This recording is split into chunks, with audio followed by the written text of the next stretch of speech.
All right, you glorious bastards. Let's just cut the crap and dive headfirst into this K-drama shit. And first, huh? You know, those Korean shows that are like, blowing up everywhere. We're going way past Squid Game in this deep dive. Deeper than a bowl of kimchi stew, huh? You bet your ass it is. I'm game. Perfect, because you shared a bunch of articles and research, even your own notes, so... My blood, sweat, and tears, basically. Exactly. Let's unpack this whole K-drama phenomenon, how it started, how it got so damn huge. Okay, so where do we even begin with this thing? It's like a global obsession at this point. For real. So you've been like living and breathing K-dramas for what, years now? Yeah, pretty much. Since before they were cool. So give us the lowdown. When did this whole K-drama thing even start and how the hell did it get so big? Well, the first Korean dramas actually popped up way back in the 1960s, black and white and all that, but they were mostly a local thing. Yeah, like who was even watching Korean TV back then? Right. It wasn't until the 90s with the rise of the Korean wave or Hallyu that things really took off. Hallyu. Sounds like some kind of exotic seafood dish. It kind of is in a way. Think of it as the tsunami of Korean pop culture, K-pop, K-dramas, movies, food, fashion, you name it. The whole shebang? Yep, the whole shebang. It started making waves across Asia first, and then boom, the whole world's hooked. So K-dramas go global, but what's the secret sauce? Why are people all over the planet obsessed with these shows? There's a few key ingredients. The production style is unique. Unlike American shows with their, teams of writers and rotating directors, Korean dramas are usually helmed by a single director and a single screenwriter. So one twisted mastermind behind each show. Exactly. It gives each drama a distinct flavor, a singular vision, plus they film episodes right up to the airing time, constantly tweaking things based on fan reactions. Wait, so those Korean writers and directors are basically living on the edge, tweaking scripts on the fly based on what fans are saying online? That's fucking wild. It's intense, man, and it explains why Korean actors look permanently sleep-deprived. They even have a term for it. Yeah, joke jam, which refers to the short, irregular naps they squeeze in whenever they can, often like on set. Damn, that's some hardcore dedication, but hey, it seems to be working. Oh, yeah. Squid Game blew up on Netflix and kind of changed the game for K-dramas. Yeah, Squid Game was a game changer, no doubt. Shattered records, became Netflix's most watched show ever, and suddenly everyone was talking about K-dramas. And Netflix took notice. They're pumping serious cash into Korean content now. You're talking 2.5 billion, that's right, billion with a B. Holy shit. They're going all in on this K-drama craze. But why? What's the big deal? Spill the tea. What makes these shows so damn addictive? Well, it's not just about the hot actors, although that definitely doesn't hurt. Hold up. Aren't all K-dramas just like sappy romance and love triangles? That's the stereotype, but K-dramas are way more diverse than you might think. They cover a wide range of genres: action, historical dramas, comedies, even horror comedies. Horror comedies. Okay, now I'm intrigued. Right, and they tackle some pretty heavy societal issues, too. Okay, so what kind of fucked up shit are we talking about? Don't sugarcoat it. We're talking mental illness stigma, gender inequality, suicide, classism, bullying, you name it. Damn, they don't hold back. Nope, they don't shy away from the dark side of Korean society. So they're giving us a peek behind the curtain of Korean society, like a cultural deep dive. Exactly, and they do it in a way that's both entertaining and thought-provoking. And don't forget the food. Those delicious-looking Korean dishes make me want to book a flight to Seoul just to stuff my face. Oh, absolutely. K-dramas have been amazing cultural ambassadors for Korea, showcasing everything from their food and fashion to their unique slang. I'm already craving kimchi just thinking about it. Right. You'll be craving chimaek chicken and beer before you know it. Shimonk. Gotta remember that one.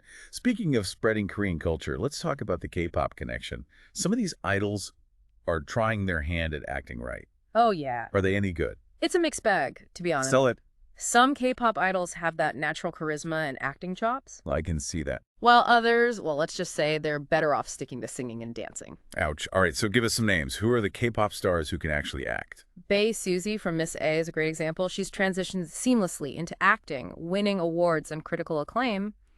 IU, a solo artist, has also proven herself to be a versatile actress. Then there's Yim Si-won from ZEA, known for his, intense and nuanced performances. So it's like a whole K-pop to K-drama pipeline. It is. It's a brilliant marketing strategy. Got to give them that. They feed off each other, creating this unstoppable force of Hallyu. Exactly. It's like a perfect storm of Korean pop culture. Okay, let's move on to the global impact of K-dramas. We've got a ton of research here on how these shows are influencing Everything from tourism to language learning. It's mind-blowing, really. K-dramas have become a cultural phenomenon, captivating audiences from Mongolia to the Middle East. Mongolia, Yeah. like Genghis Khan territory. Those nomadic warriors are swapping their horses for remote controls and getting hooked on K-dramas. You got it. It's a testament to the universal appeal of these stories. They tap into those fundamental human emotions and desires that transcend cultural boundaries.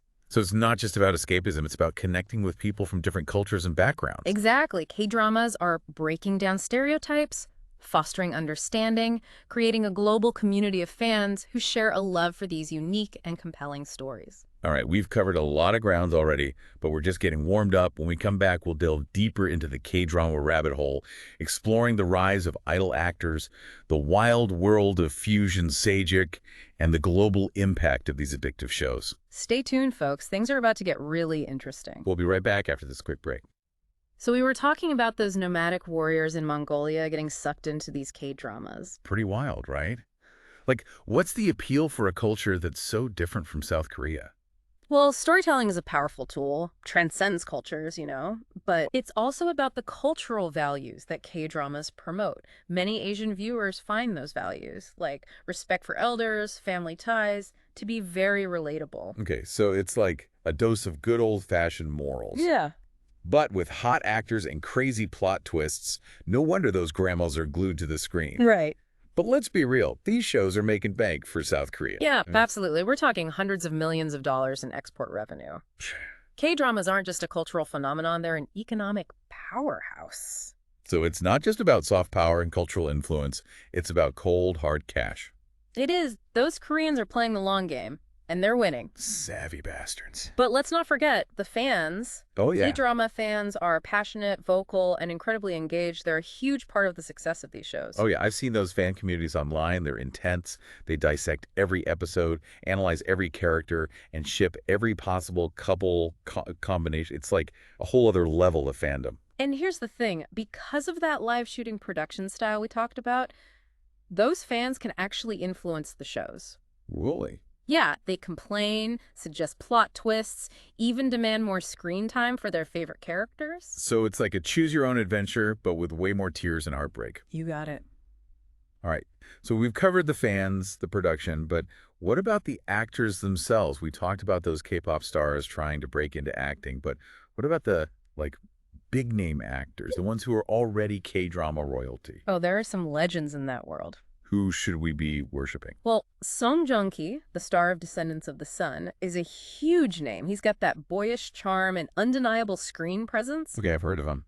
Then there's Lee Min-ho, the heartthrob from Boys Over Flowers and The Heirs. He's a massive Hallyu star, especially popular overseas. Okay. And of course, you can't forget Kim Soo-hyun, the king of historical dramas, known for shows like Moon Embracing the Sun. Those are some impressive names, I gotta admit. They are. It's not just the stories, it's the whole package, the talent, the production. Yeah, it's a potent combination, for sure. So, we talked about the diverse genres, right? But what are some of the, recurring themes that keep popping up in these K-dramas? Yeah, so love is definitely central. There's always a love story, that's like a given, but you said they go deeper than that. They do. It's not always simple. You've got your classic love triangles, forbidden romances, soulmates finding each other after years apart. Oh, thanks. They cover the whole spectrum of love and heartbreak. And lots of tears, right? Oh, yeah. Those Koreans love to crank up the melodrama. They're not afraid to go there. That's for sure. But K-dramas also explore other themes like family relationships, social hierarchy, the insane pressure to succeed in Korean society, I could imagine. and the clash between traditional values and modern life. Okay, so it's not all fluff and romance. There's some real depth to these shows. Absolutely. K-dramas can be surprisingly insightful and thought-provoking. For example, Sky Y Castle is a dark comedy that dives into the cutthroat world of Korea's education system, exposes the lengths parents will go to for their kids' success. Damn, that sounds intense.